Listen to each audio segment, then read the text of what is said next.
Hello, everyone. I'd like to thank you all for joining us for the Accounting 207 Getting Started webinar. My name is Jacob Varney, Instructional Designer for IvyOnline and Project Manager for the most recent development of Accounting 207 for IvyOnline. Accounting 207 was recently developed for delivery starting this semester. We'll be taking this time to take a look at the new course and see how you can get started. Joining me here today are Ted from Mcgraw-Hill. He'll be demonstrating how you'll go about preparing Connect for this semester and answer any questions about that. And also we have the developer and mentor, Tina Sherrard, the course, who will walk you through the course and answer any questions that you may have about delivering the course.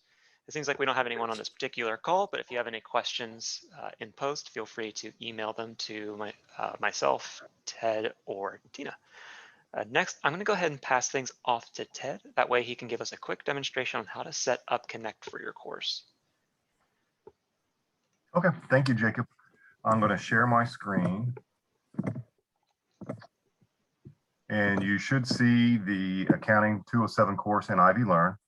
And so when everybody is copied out a shell for 207 in IvyLearn, you're also at the same time kind of behind the scenes from our team copied a Connect course. So we've copied the master course that matches the IvyLearn shell for Connect and send a copy of that to everyone. So there's just a two-step process that you need to do then to activate it, essentially, because the IvyLearn shell will have Connect assignment links in it, but they'll be essentially dead until you do this process. So the process involves pairing a Connect course and then synchronizing it. And then the last thing I'll show you is how to change dates if you would like. So to start the process, you go into your IvyLearn course and click on Mcgraw-Hill Connect on the left. And that's going to take you to a screen where it's going to ask you if you want to pair with a Connect section. And so you will click that pair with a Connect section button. And then the next step is important. It will ask you if you want to pair with a section in a new Connect course or an existing Connect course. And you want to choose existing because there's an existing copy that we've made for you waiting to be paired. So if you choose this, I have a lot of demo courses, but there you can see you'll have something labeled like this, Accounting 207 Summer 2021. And then when you click on that, you'll have your section. It'll usually be labeled with your section number or label right here. And you just check the box next to it and then click Save. So at this point, you're halfway done. So all we need to do now is the synchronization step that just reactivates the assignment links in the IvyLearn course. And to do that, you just click Return to IvyLearn. And you can do that right here where it's blue, or you can use the yellow bar on the left. That takes you back to the Mcgraw-Hill page, and you just need to click right in the middle, Sync with My Connect section. The screen will spin for a minute while it looks for assignments, and you can see it says that it's found 29 undeployed assignments, no errors, which is what you want. This is exactly what you want to see. And you'll just scroll down and then click Submit. And then it confirms that it's done and you just click OK. So now you're essentially done. The only thing else that you would need to do if you chose to were to change any due dates. And to do that from this same screen, you could click Go to My Connect section. And Tina has things listed out my modules and folders here. So if you open these up, it lists the Connect assignments that are for that module. And you can see also, it's a nice thing to see and kind of a safety check. If you see this red icon here in the column under deployed, that red icon means that that assignment from Connect is live within Canvas and synchronized. So that means that when students do work, the grades will automatically transfer, etc. etc. But if you wanted to change dates on anything, you just check the box next to it and then go up to this stack of papers icon and click Manage Dates. And then that takes you to a screen where you can change the dates in bulk or individually if you check the boxes next to multiple assignments. But that's it. That's the first step of the process is to pair and make sure you choose to pair an existing course. And then the second step is to do the synchronization. And then, you know, if at some point you need to change any dates, then you could do that from this screen. Any questions on that process? Jacob, Tina, did I miss anything? Not from my perspective. That's it. If you would have No, any, it looks good. okay, if there's any questions, my email was at the beginning on Jacob's slide. Contact me and I'll get back to you quickly. And happy to help walk through the setup process, whatever you need. All right, that was great. Thank you so much, Ted. Sure. Thanks for having me. I appreciate it. All right, next, I will go ahead and pass things over to Tina. Tina, if you wouldn't mind, let me go ahead and I think I just steal screen sharing access from Ted. There we go. If you wouldn't mind, maybe just giving us a quick tour through the course. You have access to it, correct? Well, actually, I'm having technical difficulties right now. I'm trying to work from my phone because, Oh, I can do it driving if you'd like me to. okay, that'd be great. All right, let me go and pull that up. I'm rebooting my laptop. It kicked me out for some reason. All right, are you able to currently see what's on my screen? Yes. All right, perfect. I guess if you want to, we can go ahead and start with the syllabus. So they start with the course materials. Any notes or comments to be made regarding the materials for the course? I do usually point out that you will see the statement at the top indicating that this is an inclusive access course, so students will have already paid for their materials having been enrolled in the course and don't need to purchase anything on the outset. They do have the option to opt out should they have acquired the access code for the materials used in this course by any means. Tina, are there any notes or comments that you might Yes. have for instructors who would be teaching using this material? No, so pretty much the only material required for the course is the Accounting for Government and Nonprofit Entities book by REC. It's the 18th edition. The other materials used in the course are just like websites, so nothing additional to be purchased for this course. Excellent, thank you. So we'll scroll down to the proctoring requirements. Just to make note that we do not have any proctoring requirements for this course, so there will be no exams that require in-student attendance or in-person attendance for students. And next, scrolling down to the types of assignments. So Tina, would you mind briefly covering the types of assignments that we have in this course? There it is. All right. Yeah, so the assignments for this course, of course, we have discussion topics, and there are 5 discussion topics that are relevant to the chapters that are being covered for those specific weeks. There's a rubric that's used to grade those discussion topics, and the students respond to the topic following the rubric guidelines, and then they're also responsible for replying to other students' discussions. Then we have the smart book readings. There's 17, which sounds like a lot, but these chapters are really small. So it's not as much reading as you'd think. And then there are the homework assignments. There are 8 homework assignments. So each chapter that has multiple chapters, each module that has multiple chapters that are covered are contained into one homework assignment to make it easier to manage. The research case assignments, there's 3 research case assignments, and those are papers. For example, they'll go to a website, IRS website, and read through the material that's applicable to that model's learning objectives, and they'll write a paper based off what they're supposed to write. The midterm exam, there's 1 midterm exam. It is not proctored, and it covers the first half of the modules chapters. Then the final exam covers the remaining half, and it is not proctored as well. And I believe that covers all the types of assignments. All right, thank you. Any specific comments or anything about the point distributions? So at the point distribution, the total point distribution for the course is 830 points. And you can see the total points is broken down by each type of assignment. Tried to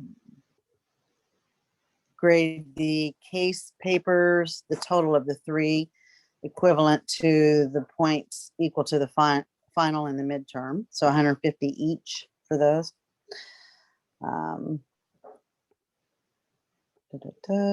Discussions only are worth 10 points each. But since there's 5, there's 50 points total with those. And that's it for the point distribution. All right, great. I'll go ahead and take it back to the modules. Go ahead and take a quick stroll through there. I'll just touch very briefly on what we have in the Instructor Resources module, unless there's any specifics that you want to look at in the instructor guide or the module announcements.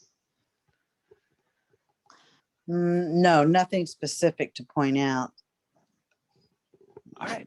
So you'll Jake, see could I point one thing out about in the Instructor Resources Absolutely. that I think is very useful is the way you construct the McGraw-Hill Connect instructor guide. Oh, yes.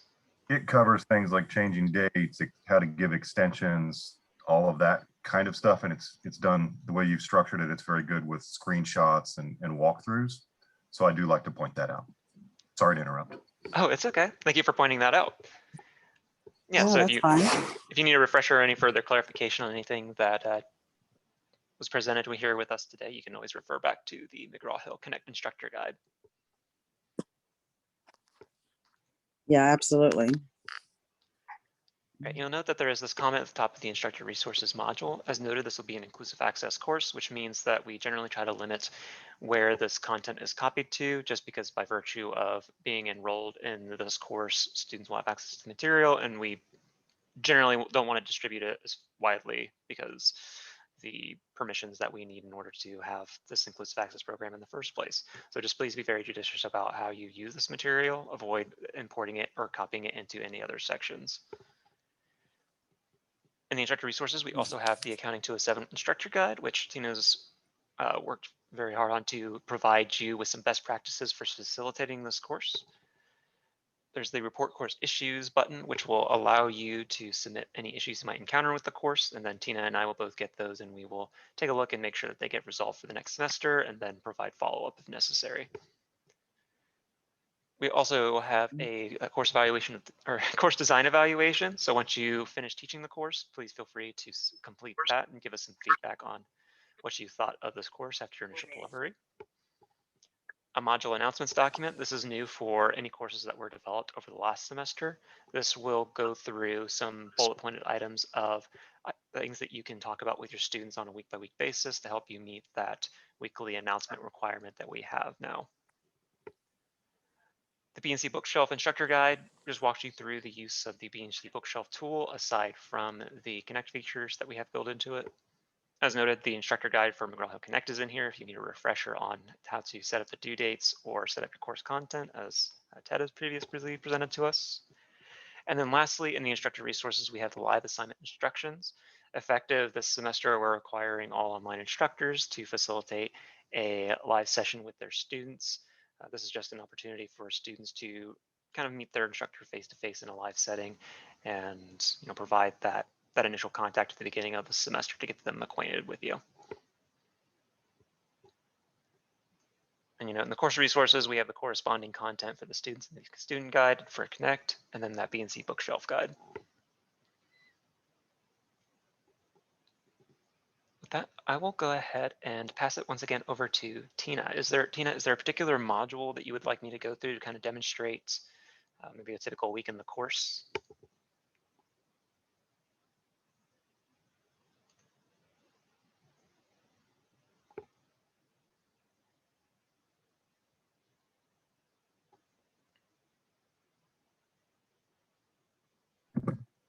I think Tina might have dropped off and logged in via her laptop, so I'll give her just a second.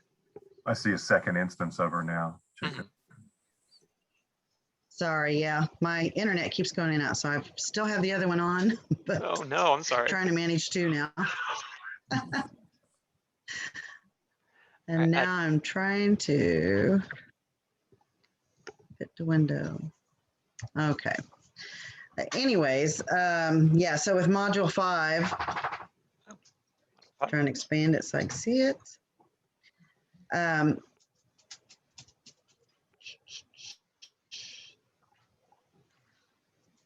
we go. So, well, with this one, it has one of the research case paper. So if you start off in the overview,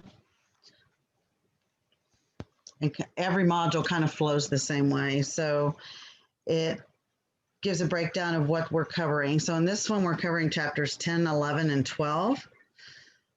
And it shows what the core objective is and the module objectives to meet those core objectives are for these 3 chapters. And then go ahead and proceed to the next page. So you hit continue and it just flows. It has the learning activities listed, so the where they're reading in the textbook. So chapter 10, 11, and 12. And it always tells which textbook, so there's no confusion. And the to-do list for that module. So they're going to do the smart book reading for chapter 10, 11, and 12 in module 5. And then they'll do the module 5 homework. And then once that's completed, they'll do the research paper for module 5. So if you go ahead and hit continue, it takes them to their first assignment, which is the smart book reading. So they can directly click on the link listed here, which will take them to that chapter 10 smart book reading, or they can go through the assignment link to the left and click on it from there. But once they complete those, they could just hit continue.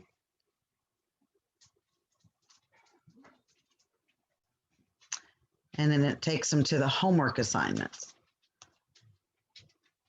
So they would just click on the direct link and they could complete the homework assignment. And then when they continue, it takes them to the next assignment, which is the research case paper. And this, you can kind of see the specific directions that if they click on this link, it'll take them directly to the City of Fort Collins financial report, where they can follow the directions and get the information that they need to write their paper. And then once they write their paper, they're just going to click on the submit assignment button and upload it. And if they hit continue, it just takes it to the, oh yeah, and one more thing to point out about the rubric is that each of the research case papers has a specific rubric that's different than the discussion rubric to help the instructors grade their papers. Anyway, so that's kind of what each module looks like.